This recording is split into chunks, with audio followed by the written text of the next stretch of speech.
Hey guys, welcome back. I've got some really good information here for you. Some good news articles. These are a little bit older. These articles are more from last weekend, guys. These have really good information though that I think most people overlooked, and so I wanted to revisit this with you guys and share it with you and put a large focus and emphasis for it. And then I had one of our followers had a bunch of questions, and he did mention that a lot of these questions most likely came from another guru's channel that he follows and observes, and so I want to help with some of those questions too. So let's get started on this. Here's two articles for you guys that really overlap, and so I want to show that to you. Okay, here's the first article. It says U.S. companies signed agreements with Iraq worth $8 billion. Again, this is from last week. These are MOUs or agreements that were signed between U.S. companies and Iraq totaling $8 billion. Okay, we're not going to read this article because this is not the important one. But the right there, you can see right there, it says the U.S. Energy Department announced that U.S. energy companies signed agreements with Iraq worth $8 billion in the fields of oil and electricity. Okay, and there's some of the companies listed right there, but we don't care about all that. That part's not important. Let's get to the next article, which is very important. The withdrawal may be achieved before the completion of 3 years. Three reasons that prevented American investments in the past. That part right there, guys, is very important. The part that says three reasons that prevented American investments in the past. Now, here's what I want to stress to you. I just showed you an article that showed you U.S. companies signed $8 billion worth of agreements with the country of Iraq. Now, ask yourself, why did they do this? These companies, first off, didn't just magically show up and meet with Iraq. These companies showed up at the request by the Trump administration to actually meet with Iraq. Okay? And the fact that the Trump administration requested this to companies to come meet with Iraq and sign contracts or MOUs with Iraq, agreements, that's Trump's way of announcing Iraq is ready to go and become international. Remember, I told you Iraq has now met all the benchmarks to go international and to change the rate. This is confirming that to you. Okay, because again, you had a whole bunch of companies come and show up and sign $8 billion worth of MOUs and agreements with Iraq at the request of the Trump administration. Trump only did that because he knows Iraq is ready to go international, okay, and change the rate. So let's look at this article, guys. It's got really very telling, revealing information in it. An American institute considers the visit of Prime Minister Mustafa al-Kazemi to the United States successful, okay? And while he spoke about three reasons that hindered U.S. investments in Iraq previously, he indicated that the withdrawal promised by President Trump may take place before the end of the 3-year period he has set. The director of the American Hudson Institute for Political Military Analysis, Richard Weitz, said that the visit of the Iraqi prime minister was good, not only through his meeting with President Trump, but also through the rest of the meetings in which the Iraqi delegation made progress on the economic level. Adding that Trump talked about the agreement with Iraq selling more weapons and energy deals, as well as the issue of military presence has been resolved. We may have to wait for the post-election period. So right there, they're saying they may remove the U.S. troops or withdraw them after Iraq's elections, which are scheduled for June of next year in 21. He pointed out that the American withdrawal, which President Trump has set for 3 years, is subject to change on the ground. ISIS has been cordoned off, and the Iraqi forces, with the help of the United States, maintain the situation, and the organization is no longer able to establish a state as happened in 2014, noting that American forces have been reduced there. There is no need to continue training forces and providing air and intelligence support. He stressed that there is an Iraqi desire to cooperate with the United States, and I think Trump's stay in the White House or the coming of Joseph Biden will not change the U.S. strategy in Iraq, as the number of forces will continue to be reduced and withdrawn completely within 3 years, and there may be changes on the ground that reduce that period. The United States wants to avoid any escalation in Iraq and is working to stop the attacks on the camps in which it is present and continue training the Iraqi armed forces. With regard to the agreements concluded by the Iraqi delegation during the visit, White said, there is a problem in implementing the deals and agreements signed between Iraq and the United States due to the presence of three things, the first of which is security challenges and insufficient stability. Okay, remember, isn't that one of the word I keep using to you guys? Don't I keep telling you Iraq has to have stability? Oh, now they're telling you, okay? The second is that Iraqi ministries were not effective in amending some laws, and there were tensions in the relationship between the federal government and the Kurdistan regional government. Didn't I tell you guys that was our last delay? Kurdistan and Baghdad. All right. Well, they're pretty much telling you that right here, guys, in print. They're telling you this is one of the three reasons right there, highlighted blue, why Americans haven't been able to invest in Iraq over the last 3 years. And this is what I told you guys. Look at that. They're telling you in print. Boom, confirmed. Okay. A lot of this is what led to the suspicion of implementation due to the existence of these obstacles. Now, guys, right here, they're telling you here's the reason why Iraq is ready to go international.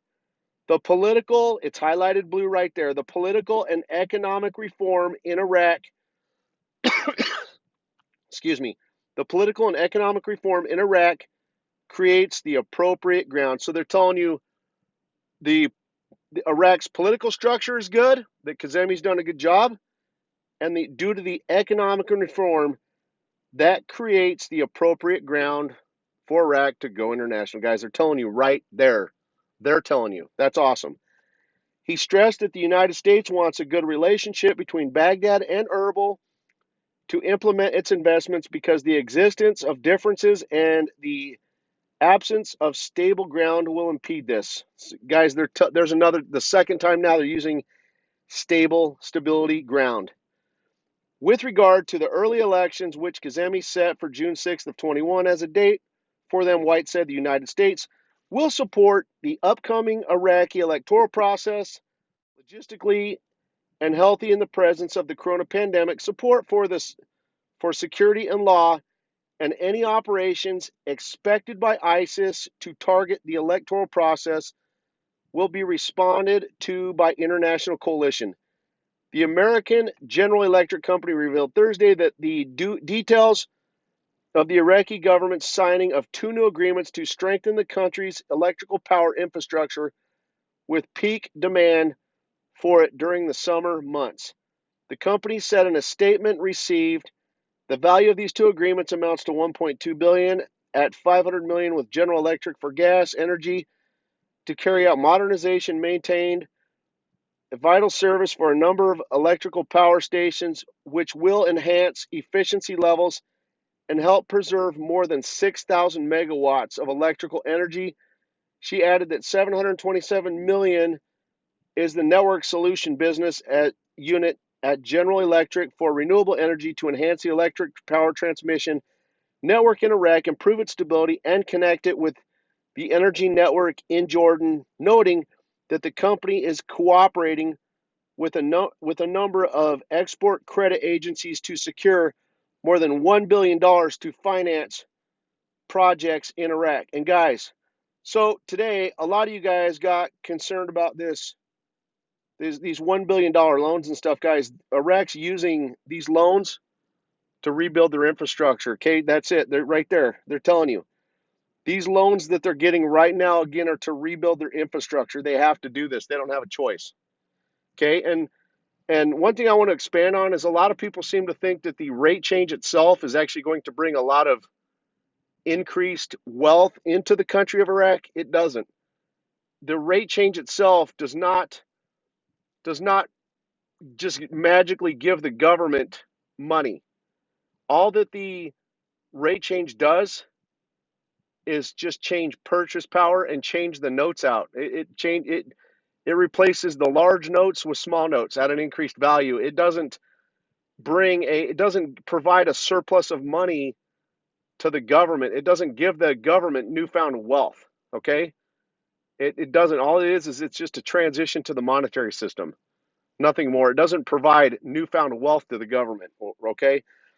And the company's statement continued: General Electric enjoys a historical and long-term partnership with Iraq and is committed to meeting the needs of the electric power in the country in light of the efforts on both sides to lay the foundations for ambitious projects in the energy sector that contribute to securing reliable energy resources throughout the country and keeping the pace with the aspirations of Iraqi people. She said, in the context, GE Gas and Energy will undertake the implementation of contracts in the country amounting to $500 million US with the aim of improving and maintaining power plants in Iraq, which are a vital pillar to maintain the generation of 6,000 megawatts of electric power and enhance operational efficiency for the electric power transmission network in Iraq, linking it with the power grid in Jordan.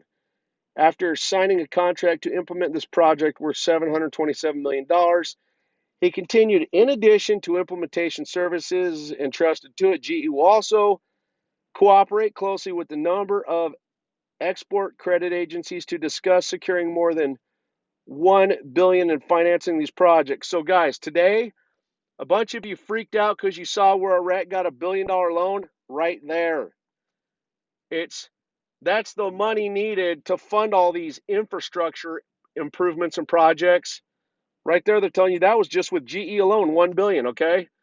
So guys, nothing more. Iraq's just using this money to rebuild their infrastructure. A rate change by itself does not give Iraq this money, okay? And the value of oil is still down. Oil right now is around Brent oil is around $46 a barrel. So they don't have that extra revenue to use oil money to pay for all this, okay? So they have to get loans. Stop freaking. There's nothing, just because they got loans, it's not going to delay the rate change. They have to get the loans for this because the value of oil right now is down. That's that simple.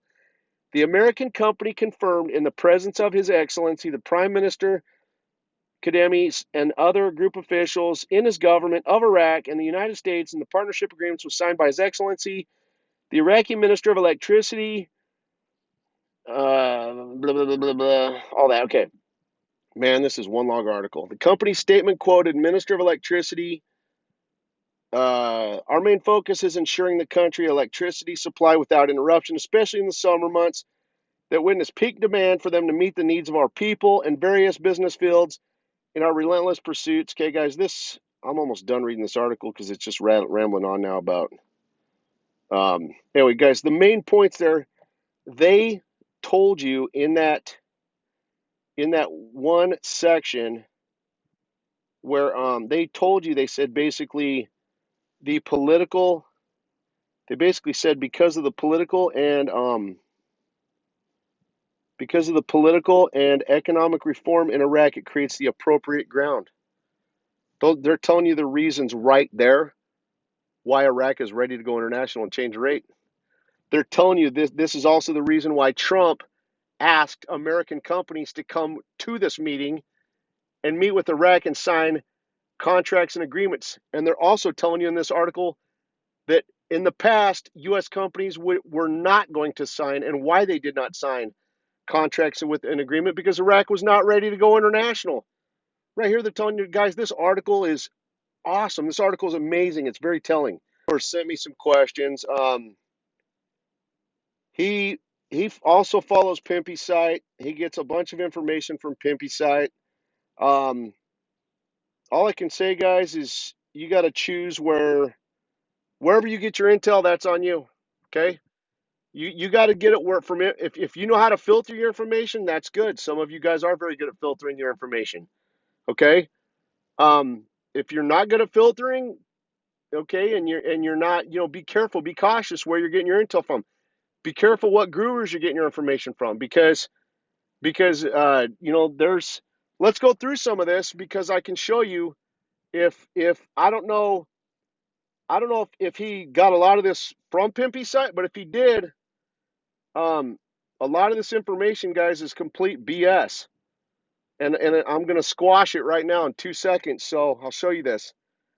So right here, this gentleman says the U.S. president has absolutely nothing to do with the Iraq's currency. Nothing. I'm like, that is the biggest crock of crap. To come out and say that President Trump is like the world cop. Trump's the one that put tariffs and sanctions on China. Okay, I'm sorry, and also now that now he also says right here, Trump has nothing to do with Iraq's currency, but once they're ready to go international, who's the first country's government he meets with? That Iraq meets with right when they're ready to go international? The Trump administration, really? And dude, you come out and tell me that the U.S. president has nothing to do with Iraq's currency. Wow. All I can say is wherever that came from, that person is pretty much whoever. I just have to say that whoever is making that statement, whoever's stating that, pretty much is a complete moron. Okay? Because Iraq is now ready to go international. Once Kademi has his crap together, the first country's government he meets with is Trump. But yet, yeah, right. You guys get it. Not even God can pull the trigger. Dude, you believe whatever you want, but if that's what you believe, God's the reason we're here. So if that's what you believe, man, I feel sorry for you. If that's what you honestly believe. Okay, but hey, whatever, dude. God's the reason we're all here. So you go believe what's best for you. Iraq is nowhere stable enough for currency reform. The CBI governor is still proxy. I've never seen anything that said Iraq can't change their currency with a with a proxy governor. I don't know why that's ever been a problem. I've never seen anywhere in documented print that has ever said Iraq cannot revalue the currency with a proxy governor. And so again, I don't know why that's a problem. So I don't. To me, I don't. That one doesn't concern me in the least. There are too many notes out for any type of revaluation to happen. Guys, I've covered this a million times. I've told you specifically that right now, Iraq really only has roughly, I believe it's, I think it's roughly 5 to 8 trillion notes. And remember, guys, the reason they have trillions of notes in circulation is because their currency has an extra 3 zeros. Once they delete the zeros and release smaller notes, the note count will transition from trillions to billions. Okay, so I want you to think about that carefully for a second. So that's why their note count right now is in the trillions because they have larger notes out. That's why it's trillions. Okay, but the only right now Iraq only has approximately 5 to 8 trillion notes in circulation. Remember, Trump came out saying back on January 10th that the U.S. federal government has $35 billion of Iraq's money. When you do the conversion on that, 35 billion US dollars of Iraq's money converts to or equates to 40 trillion Iraq dinar. Okay? The reason and then now you guys see they've devalued the dollar and increased the value of precious metals because they're transitioning the US dollar to become asset backed. Guys, that's how Basel III is structured. Basel III is structured for countries to back the value of the currency based on foreign currencies and precious metals. That's why this whole thing was designed the way it is. Okay, but again, hear me carefully. Iraq only has 5 to 8 trillion notes of currency in circulation in country because most of the notes that are outside of the country, okay, are not even, or the notes outside of Iraq are not even internationally recognized. This whole process of printing and releasing so much currency around the world, guys, was designed so that countries could become Basel III compliant and you be able to use the dinar as a Basel III asset to back the value of their currency, guys. That's all that this was designed for. Again, we don't care how much currency they have in circulation because remember, it's not even internationally recognized around the world. So all the dinar outside of Iraq is not even recognized. Okay, that's a step that was just done for Basel III, nothing more.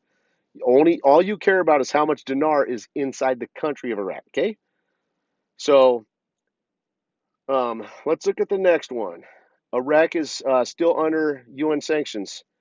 I've covered this one a million times, guys. I've already told you I've talked to my Iraqi contact, and I've already shown you a couple articles proving to you that this year, the year of 2020, this is the first year Iraq is transitioning or has transitioned to a brand new fiscal year, which was their historical fiscal period before they went under the Chapter 7 sanctions in roughly 1990. Iraq's former fiscal period was April through March before they went under the 7 sanctions. Okay, now that they have already exited the Chapter 7 sanctions as of this year, okay, and because they have done so, that is allowing them to transition to a new fiscal year starting from April through March. That's why they came out telling you they were back in June. They put out an article. They said they were going to do a 6-month semi-annual budget, and that would be for the period of from March. I'm sorry, not from October 1st of this year through March of next year. That's the second half of their fiscal year. Okay, and then to be a sovereign country, Iraq must be on Forex. That is a very inaccurate, uninformed statement. Okay, to be sovereign, you do not have to be on Forex. Okay, sovereignty itself has nothing to do with the country's currency. The definition of sovereignty, and I'm going to show you that in a little bit, the definition of sovereignty simply means a country that can govern itself. Doesn't have a damn thing to do with the currency, okay? Now, number 6, for Iraq to have any type of currency reform and to be a sovereign nation, Iraq must be a member of the SWIFT system, which they are not. That is a complete lie. Iraq is completely a member of the SWIFT system, and I'm going to show that to you in a second. The CBI hasn't initiated the project to delete the zeros. Yeah, and they're not going to tell you when they initiate it, okay? And you won't even know when it's initiated, okay? You won't know when it's initiated. You'll know once it's just done, okay? You're just going to wake up one morning on a Sunday and be like, oh, the rate changed, yay. So again, you won't have a damn clue when the rate changes.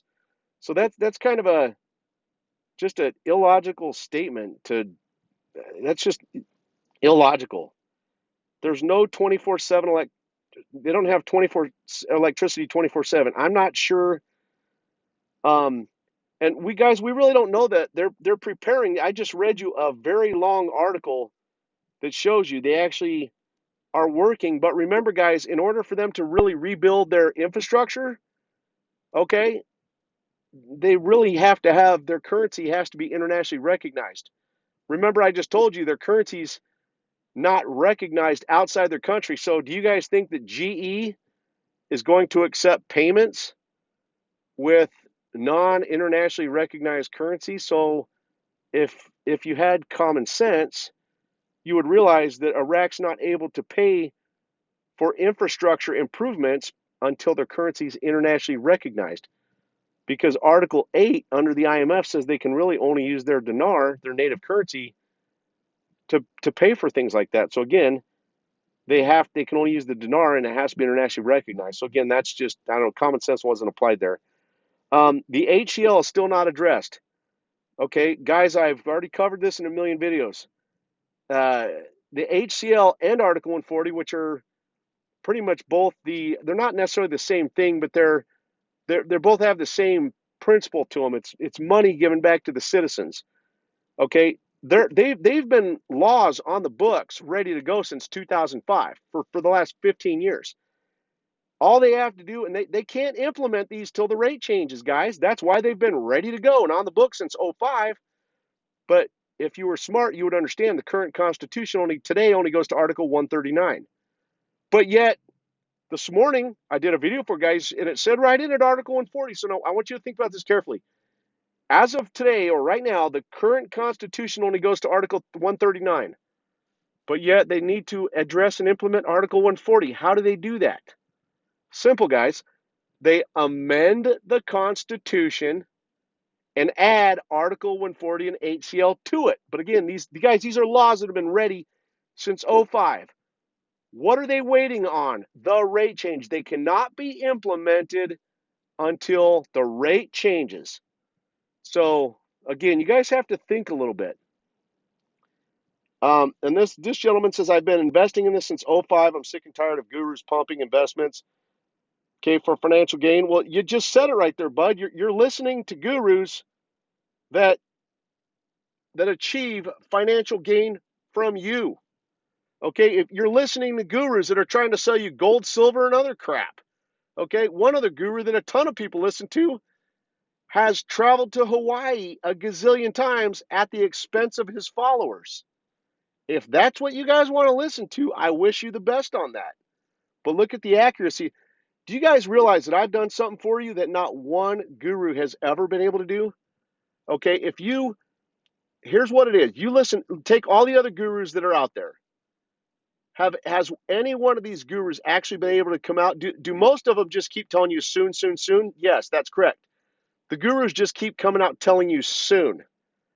But what I'm asking you, has any of these gurus actually been able to come out and tell you what the hell you're waiting on? Not telling you soon, okay? Not telling you soon. What are you waiting for?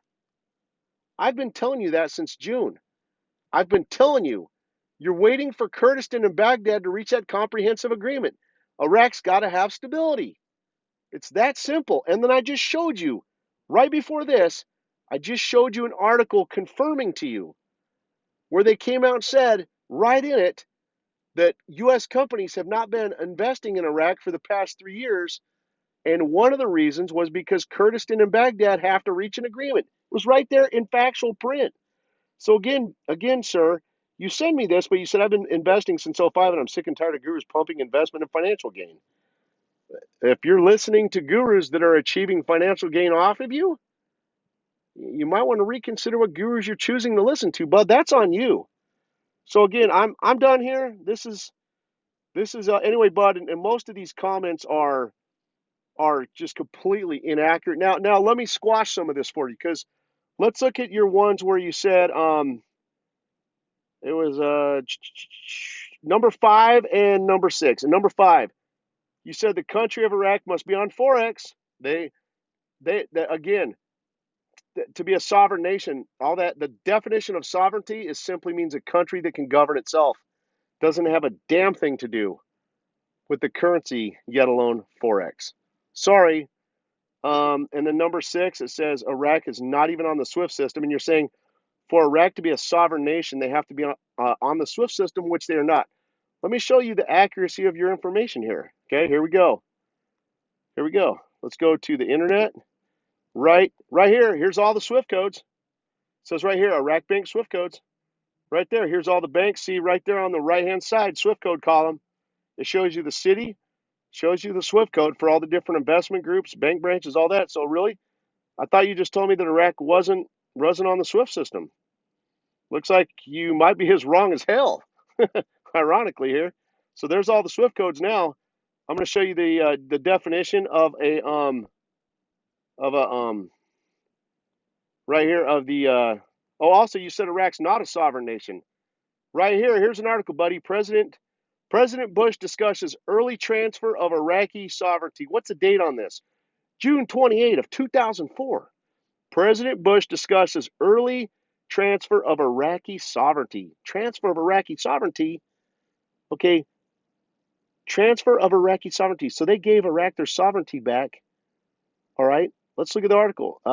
Earlier today, 15 months after the liberation of Iraq and 2 days ahead of schedule, the world witnessed the arrival of a free and sovereign Iraqi government. That was announced by President Bush. And you know why they were sovereign since 2004? Since 2004?